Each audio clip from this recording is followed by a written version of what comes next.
Hi, this is Tom Cherams with the FujiNet project. I've had a number of Apple II users ask me how to use the modem functionality that's built into the Apple II FujiNet. This isn't exactly straightforward, and it has to do with the fact that the FujiNet is a smart port device, and there is no affordance for modems as smart port devices in the Apple II architecture.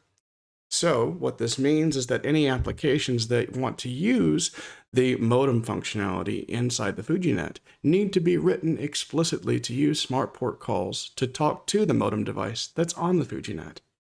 And to that effect, we've written a couple of programs to do just that, and I will show one of them, the terminal emulator VT100.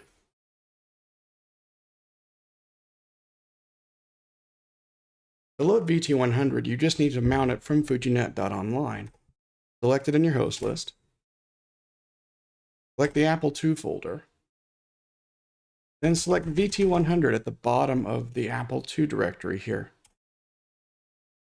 You just need to mount it into smart port slot number 1. And press escape a couple of times to boot it. And once ProDOS is booted, it will boot VT100.system. Once VT100 loads, it will give us a choice of asking us whether we want to use the CPM part of the system or the modem. If you have CPM set up on your SD card, there are instructions on how to do this in the wiki. Then it will boot into CPM, and you have a full CPM emulation that you can use. It's extremely powerful, and it runs very fast compared to other Apple II CPM cards. But that's not really why we're here, so we'll reboot.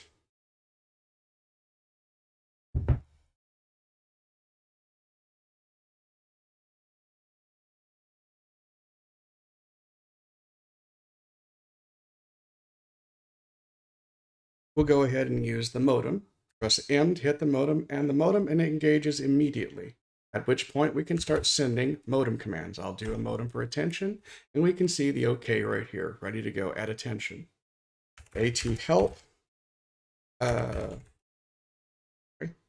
question mark help will show you all of the commands that you can use to enable or disable various features, including actually jumping to CPM from this point.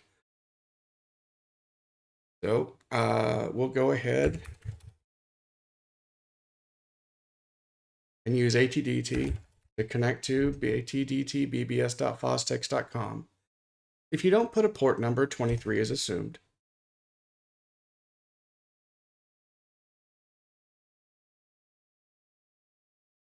We'll go ahead and just log in. We're an 80 by 24 terminal here. Character set ASCII, fine by me. And you can see that it works just fine.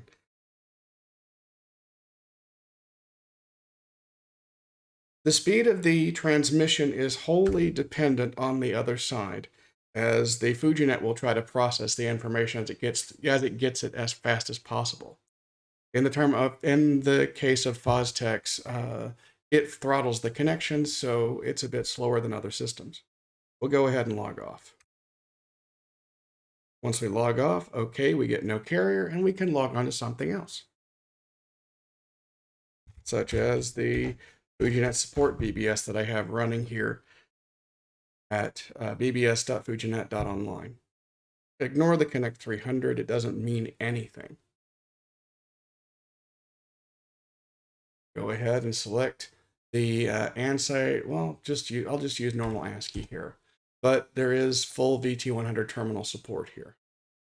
So we'll go ahead and I'll just log in.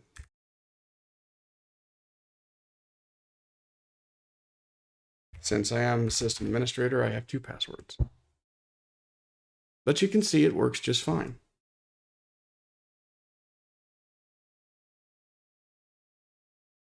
Ignore that. Yes, we know. But, I mean, as you can see, it works just fine. And I'll go ahead and end the video here. But I wanted you guys to see where this particular piece of software was so you could use it. So until next time, guys, have fun.